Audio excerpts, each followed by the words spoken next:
So today I'm going to talk to you about some of my favourite kitchen gadgets.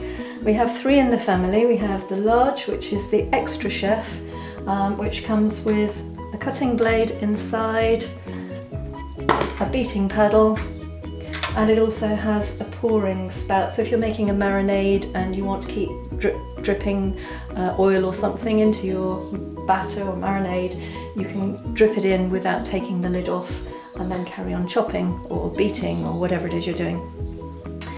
Then we have the smooth chopper, which is the middle size one. Again, it has a beater, which you can probably just see inside there, and it also has a chopper. The choppers all come with one of these little safety gadgets so that you can actually store it quite safely in your drawer or your cupboard without cutting yourself when you go to take it out. And then last but not least is a herb chopper, which is probably in use in my kitchen several times a week, and it does so much more than just chopping herbs, which I'm just going to explain to you in a second. They each have a rubber seal around the bottom, which means that whilst you're using them and holding them down on the worktop, they're not going to skid around. So that's quite secure. And also, I don't know if you can see it on the side of here, but they also have measurements etched onto the side too.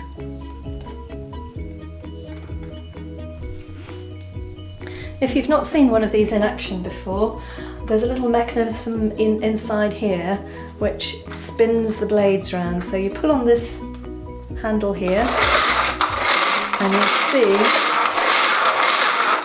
that the blades are spinning around really quickly.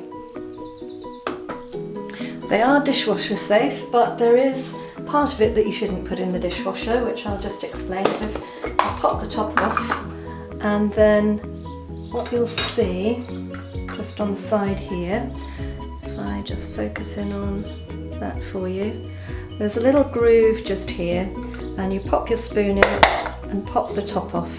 Now the white bit can go in the dishwasher, but this part shouldn't, because this has got the string, and that's obviously not going to do it very much good if you pop it in the dishwasher.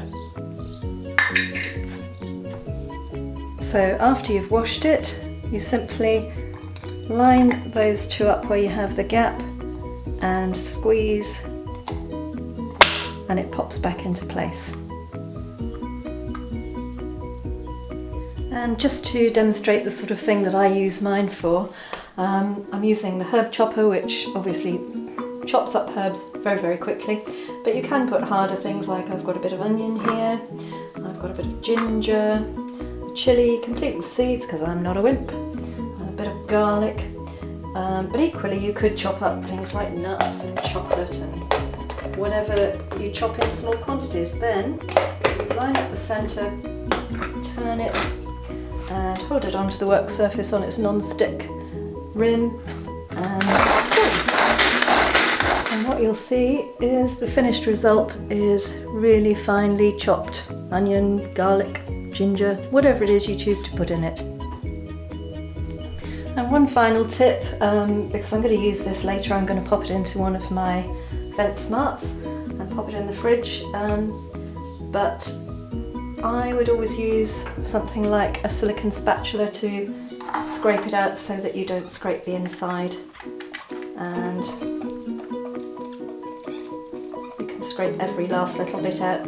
Silicone spatula is also really useful for sauce bottles when you're trying to get bits out of the bottom that you can't get to. And there we have it.